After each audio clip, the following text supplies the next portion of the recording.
Emily saw you. You were at a restaurant bar, planning a trip with another woman. Oh, I see. And so what? Even caught cheating, my husband Donald wouldn't drop his defiant attitude. In a moment, what we had built over 15 years crumbled away. I was a full-time homemaker living with his parents just like every other year. I had given up the job I loved at a publishing company where I felt fulfilled. Now I spend half the week taking my parents to the hospital and adjusting meals to everyone's schedule. I lived like a housemaid after getting married. I had no time for myself. The only place I could relax was in our bedroom. Despite the spacious house, I had chosen this life because I wanted to be with my husband. The option of leaving never crossed my mind, so when my adulterous husband said, "We can get a divorce," I was at a loss for words. Feeling more amazed than angry, this is my story. I'm Sophie Johnson, turning 40 this year, leaving my husband Donald, with whom I lived for 15 years, and starting my life from scratch. It all started 2 months ago on the 25th. That day was payday for him, who worked at an electronics manufacturer. Usually his salary would be deposited into our joint account. I would use that money to pay our monthly bills and give him an allowance. In the evening, however, 2 months ago, his salary wasn't deposited into our joint account. I thought there must have been some technical glitch. So when he got home in the evening, I asked him about it. "What do you mean you changed the deposit account without saying anything to me?" He had switched the account to his personal one. "But what about our payments? These bills are due on the 27th. I couldn't keep up with the sudden change and just thought of immediate concern. Without thinking, "Just let me know how much you need, and I'll transfer that amount into the joint account," he said, taking off his suit with his back turned to me. He wouldn't even look me in the eyes. "So why did you change it?" I couldn't think of any reason. In the 15 years we'd been together, we had never changed the account we were saving in. Our joint account, so it wouldn't be a problem if his transfer was late. It's not that our bills would fall behind. So maybe I didn't need to press the issue, but I couldn't help wondering. Why didn't he trust me with our finances? Did I do something wrong? I didn't remember overspending, but I thought maybe I had unknowingly upset him. If so, I needed to apologize. That's what I thought when I asked him. But it seems like he thought I was blaming him. He threw his freshly removed shirt onto the couch and glared at me. "It's my hard-earned money, isn't it?" "Yes, it is. But why do I need your permission to use it?" What? I couldn't understand any of his words. I've been giving him $500 allowance every month. But that was just a temporary arrangement. If his expenses piled up, I would give him more. I asked him what he spent his money on, but I'd never refused to give him more when he needed. As a stay-at-home wife, there have been times when I asked if I could buy something I wanted. But the reverse never happened. "I don't need dinner today." What? But I already prepared. "Never mind, I'll eat out." He got bent out of shape, grabbed his car keys, and went out again. And he seemed strange.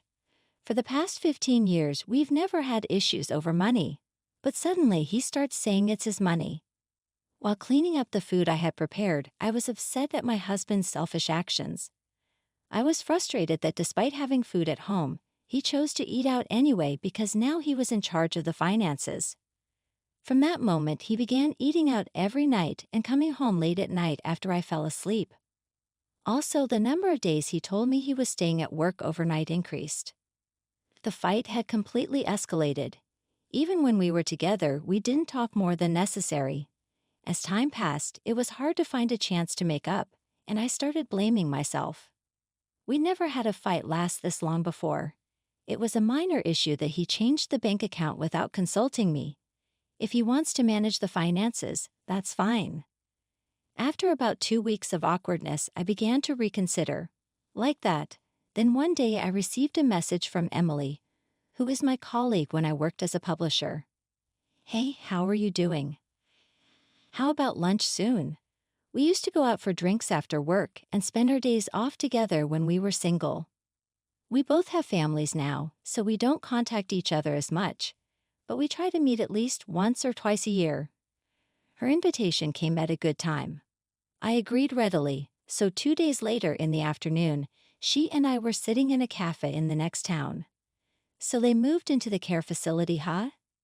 Yeah, both of them in the same place. She asked how things were going, and I told her about what happened a few months ago. It was about my parents and mom moving into a nursing home. I know I shouldn't say this, but it's a good thing. It must be a relief for you. She looked pleased. She had been worried about me because I never had time for myself, so it seemed she was relieved now. Well, I do have to get their clothes, visit, and accompany them to their doctor's appointments, but still my life has become a lot easier. This was the first time since I was single that I was able to casually make time to meet with a friend. You're such a dutiful daughter-in-law. Is Donald still hands-off? Yes, he seems to want to do nothing on his days off. He never wanted to go anywhere on his days off. In these 15 years, we've never even gone shopping together. Her husband is diligent. He picks her up in his car when it rains and sometimes even does the shopping for her. He never changed at all. Well, since I am a stay-at-home wife, but at least he could take care of his own parents. She has never thought highly of my husband. We both had a job when we got married, but he never helped with the household chores. There were days when I was too tired to do housework. He found it unbelievable and suggested I become a stay-at-home wife. I didn't want to quit, but I resigned as he suggested, becoming a full-time homemaker. I was soon asked to live with his parents, and I ended up taking care of them. The reason I couldn't talk back to my husband was because of the significant difference in our incomes. He is 8 years older than me. By that time, he already held a position at his company, and his income was more than double mine. Can you earn as much as I do? If you can, I wouldn't mind quitting, he'd say like that and made me speechless. I discussed my true desires of not wanting to quit my job with her. I even cried on the phone, overwhelmed by having no time for myself. And I understand if she holds a negative view of him, it's because of my venting. After a while, the ordered warm vegetable salad arrived. She, serving it on smaller plates, opened her mouth again. So how are things with him? Upon being asked, I thought for a while and nodded affirmatively. I'd actually come to discuss that we'd had a big fight, but I didn't want him to be seen in a worse light. Emily paused, withholding the serving tongs, and stared at me, who only managed to nod in response, keeping my smile to not arouse suspicion. She stopped serving the salad midway. I'm sorry I asked it in a wrong way, Sophie. Things aren't going well with him, are they? She spoke as if she knew something as I was left flustered and unable to respond. She started talking about something that had happened a few days ago. That day she was apparently at a dining bar near her office for a work-after party. And when she went to use the restroom, she passed a man in the aisle who turned out to be my husband. He didn't seem to recognize her, so she decided against calling out to him. But noticing that he was in casual clothes made her wonder if he was with me. After leaving the restroom, she decided to take a look at where he was seated. But what she saw was him having drinks with a woman who wasn't me. Then I realized that instantly, he's cheating on you. They were sitting close together, bodies touching as they drank. Was that really my husband? I couldn't believe it. That's because on that day he hadn't come home due to working overtime. So there was no reason for him to be in casual clothes. Moreover, he seemed genuinely busy lately. Does he even have the time for cheating in his current state? Although we've been on bad terms recently, I can't imagine him resorting to cheating. I just don't see him as that kind of person. Sensing my thoughts, she sighed and added, for the upcoming long weekend he mentioned going to a place in Malibu. He was showing information about the accommodations on his phone, mentioned something about a prime-grade steak dinner. You could probably find the hotel if you search from there. She started searching for the hotel on her phone, but while at the cafe, I was still hoping that it was just her misunderstanding. However, as soon as I got home, I started looking through his clothes. I don't remember how many clothes he has, so I can't say exactly what's missing. But I did notice that 2 or 3 of his favorite pieces are gone. Until last year, he would wear them right after washing, and they were always at the front of the drawer. Now they're nowhere to be found, even after searching every corner of the closet and the drawers in the rarely used cabinets. I've looked literally everywhere. The only thing I can think of is how busy he's been, working overtime and weekends. He once told me he spent a night in the company's restroom because he missed the last train. As I stood in front of the closet, I heard an email notification. It was a message from Emily with a link to a hotel in Malibu. I opened it and saw a stay plan that included dinner with prime-grade meat. I felt dizzy, like I was in a bad dream. There was a part of me that still wanted to believe in him, but I couldn't find his favorite shirt. That was a huge blow. 2 days later, the Saturday before a long weekend, he was unusually at home. He was working with the TV on. I placed a cup of coffee near his computer and casually asked, I haven't seen you wearing your favorite t-shirt this year. Even though he hadn't taken his eyes off the display when I put down his drink at this question, the sound of him typing on the keyboard suddenly stopped. Then he said, "Yeah, I'll wear it sometime," making a point of looking at me as he responded. That was unusual. For the past month, since that payday, he had been distant. But now, when asked about his shirt, he was making eye contact. I looked for it, but I couldn't find it, I couldn't judge anything from this reaction. That's why I added this, and he replied, "Isn't it somewhere?" and then looked away, returning to his computer. Seeing his reaction, I couldn't help but feel suspicious. Despite saying his favorite shirt was missing, he showed no signs of being troubled. Normally, in this kind of situation, he would pretend to be troubled just to make a point that I hadn't taken care of it properly. Even if he really didn't need something, last year he kept complaining just because it hadn't dried due to the rain. Every bit of change makes everything seem suspicious when it comes to this. I can't control myself. I can't help but keep going until I get clear answers, often going too far. "You're off for a long weekend, right?" Even though we hadn't made up after our last fight, I couldn't help but ask something more intrusive. "Work from when?" "I don't know. There's a business trip. I might have a day off." Was this also a lie? I could only think it was a lie. After all, the past 15 years, he always took time off during the holidays. Emily's words crossed my mind. Going to Malibu, as she said, mentioned the prime-grade steak, of course, as she also said. The story I heard at the cafe starts to feel real, and I feel a surge of anger welling up within me before I realize it, and I've said it out loud. "Business trip? You mean you're going to Malibu?" Uttering a word that I hadn't asked about, he, who had been looking at the screen, froze. He slowly turned around, but his expression had changed from earlier. With a weary face, he squinted and glared at me. It was the exact same look he had during our fight on that payday. What the hell is going on, really? Rummaging around our room, pretending to look for clothes, he sighed heavily. Hearing his words, my lips quivered noticeably. Indeed, I had rummaged through the room, but I found nothing. I couldn't find it, the t-shirt. Yet despite that, he said it. Rummaged through his room, he said. So which means if I had rummaged more, I would have found something that links to Malibu. I still wanted to believe, even while doubting. Emily said she saw it at the wine bar. You and another woman were planning a trip. The things we had built started to crumble away. Oh, is that so? I thought at times like this, he would hardly make an excuse, but reality was different. He was not flustered at all. He turned away with a defiant look. So, what's the point? I was even questioned in return. What does he want to hear? When I became speechless out of disbelief, he piled on words. Who do you think you are? I'm working hard to earn money, enough for a stay-at-home wife to live comfortably. He yelled at me loudly, and my head started to ache as I placed a hand on my forehead and took a deep breath. I'm okay with getting a divorce, He uttered those few words. For the past 15 years, no matter what happened, no matter how hard it was, I had tried not to think about it. I was disappointed that he could say it with no hesitation. From that day, he continued to ignore me. Even worse, the moment he found out I knew it, he boldly started communicating right in front of me. "All right, I'll pick you up at 7 in the morning."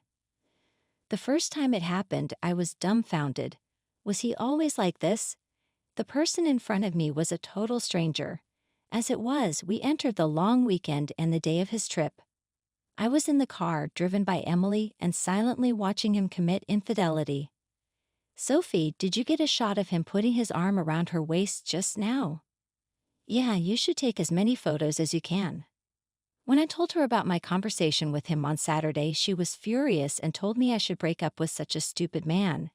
She also suggested that I take photos as proof of his cheating and claim for emotional damages. She spent her much-anticipated weekend for this very purpose. The woman he was cheating with was around late 20s or early 30s, slim figure, wearing revealing clothes. Does he have a thing for her long hair? He stroked her hair over and over with a gentle smile on his face. Since he left the house, I'd also left promptly and watched everything from when he picked her up from her apartment, even when he stopped by a convenience store to buy breakfast together, even when they started walking arm in arm in front of the Monterey Bay Aquarium, and now they just entered a hotel together. I took pictures of all of it with my phone, but each time I pressed the shutter, I pondered over what I was doing. I knew it, but seeing it with my own eyes made me really sad. But I didn't shed a tear. I just stared at his joyful face. That was my day. What do we do now? Shall we stay somewhere for the night? No, let's head back. It seems she was planning to stay overnight, but I shook my head. I don't want to waste money I've saved by sprimping on such a thing. I thought our life as a couple had finally started after my in-laws had been placed in a nursing home. We hadn't been able to go on trips until now because we always took care of our parents first, but from now on, we wanted to create memories as a couple. The money I had planned to use for those times. I wonder if I just wasted 15 years. If I knew it would turn out like this, I wouldn't have married. If I knew I would go through this, I would have divorced him a long time ago. I shouldn't have had to endure and try so hard. Today, seeing his smile for the first time in a while, I wanted to redo those 15 years. Though I wanted to cry, I couldn't and just kept sighing. She had been quietly listening but suddenly started the car engine and checked the time. What time is it now? After 3 o'clock. Then she called somewhere and smiled at me. Hey Sophie, let's move out right now. Hello. Sorry to bother you during the long weekend. I appreciate your help. I was taken aback by her sudden proposal. She was about to start something. I was so in a panic and I shook my head at her while she was on the phone, but she ignored me and went on saying it's all good. From that moment, Emily was very energetic. While driving, she called various places on her car's navigation system and gathered people to come to my house.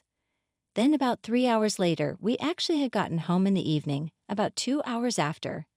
But in just 1 hour, all my belongings in the house were packed into cardboard boxes. It was literally unbelievable. I didn't want to talk about work since you didn't want to quit, Sophie, but I've transferred from a fashion magazine and now am the editor-in-chief of a local magazine. In the car, she made various calls to the moving company and real estate agency she deals with and also to a lawyer who knows Donald. She had expertly adjusted the schedule so that the service people's visiting times did not clash. I'd also moved according to her instructions, minute by minute. I packed only my valuables into a box, and the rest were done by the movers. While I was introduced to a house that could be moved into within a few days by the real estate agent, for the time being, the belongings were sent to her house. I ended up having to stay with her for a few days. After the truck packed with my things left, I was visited by a lawyer. They gave me advice about things such as claiming alimony after divorce, guiding me towards a method that would be the least burdensome as possible. I was amazed at how much could be done in just a few hours. I knew she was a very active person from when we used to work together, but her ability struck me as incredible. However, looking around the room that was now half empty, anxiety slowly began to creep in. He's definitely going to be mad. The cost of moving was surprisingly low. The studio apartment was affordable, and even the consultation with the lawyer was free. Yet it was still costing money. I made these moves without consulting with him. I'm sure he'll be furious when he gets back from his trip. As I felt our relationship deteriorating rapidly, I became depressed. Then she slapped my back. Hey, being a homemaker is a respectable job too. The money you've saved from being frugal is also yours. Plus, it's his fault. He said he transferred the necessary money, right? So let's have him pay even for the cost of living on your own. After being strongly persuaded by her, I took one last look around the house. I remembered how in the early days I had found it difficult to rearrange things. Now I just realized I did put my toner on the bathroom vanity with no hesitation. The shoe rack was filled with my shoes. I had always seen myself as a maid, but maybe I had actually become part of the family. After imprinting the image of the home I had lived in for 15 years in my mind, I made up my mind and nodded vigorously at her. And then on the last day of the long weekend, I left the house I had shared with him. I was still staying at Emily's place. "Where are you at?" I picked up the call from him with a trembling hand, and I was asked that with a grumpy voice. Without answering his question, I said the words Emily and I had decided on beforehand. "You said you were okay with a divorce, right? And that you would transfer the necessary money. I am divorcing you. Please provide for the cost of me living alone." "What? Stop talking nonsense and come back." He seemed to think this was just a runaway. I cut off his voice and spoke my final words. "Please have your new partner take care of your parents from now on.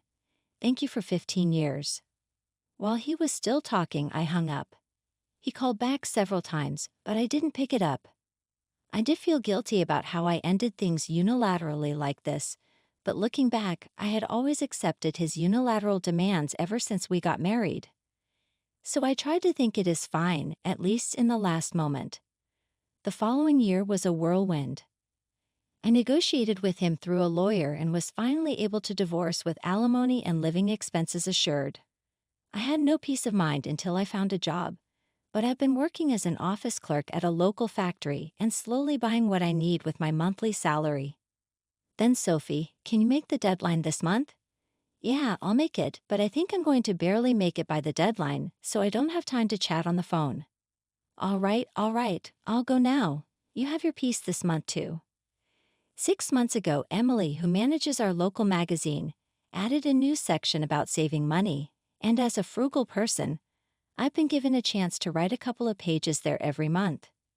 I gave up on my dream to work in a publishing company. Her arrangements mean a lot to me. Now I'm a writer, but I have 15 years of experience in budgeting as a homemaker, and I want to share my experiences wholeheartedly. I was able to make a fresh start, but then an unexpected call came in. "It's good to hear your voice sounds well." Mother-in-law. My mother-in-law called me from her nursing home. I had said my goodbyes to her before my divorce, but in that time I couldn't talk with her well. I hadn't contacted her since the last time, so I was surprised that she called. After talking about my father-in-law's advanced dementia, she updated me on my ex-husband's situation. What? He broke up? Yes, that's the case. He's foolish, isn't he? Between us, he was dumped before the divorce finalized. I see. Seems like his relationship with that woman has already ended. Well, that's expected, isn't it? Any young girl would run if she had to deal with taking care of seniors. So who is at the home now? Donald. He ended up leaving his big corporate job, but he's trying with his complaints. He's such a fool. He was able to work because of his wife supporting him behind. He still doesn't talk about his own infidelity. Sophie, breaking up with him was the right thing to do. My ex-husband hasn't changed, but it seems like he's struggling a bit. I found myself a bit relieved by hearing that. My usual stern mother-in-law chuckled and said, "Sophie, thank you. I was planning to ask you to try again with him when I called, but your voice sounds so lively, so I decided not to ask." In the roughly 15 years we lived together, I never had such a long conversation like this with my mother-in-law. Our relationship wasn't bad, but it wasn't good either. I listened to her voice. I assumed this would be the last time I hear from her, and I savored every word. It turned out for the best, she said so sadly, and my tears welled up. It's been a year since my divorce. Everything has been going well, and I've managed to make a fresh start. I've always had this lingering sense of regret, feeling like I wasted 15 years of my life. But then my mother-in-law called and said something unexpected. Thank you. She even mentioned she had planned to ask me to try again with her son. Though there's no chance of getting back with my ex-husband, hearing that from his mother made me genuinely happy. It felt like validation for everything I had done during those 15 years. I will never forget that phone call. Those years weren't wasted. Now,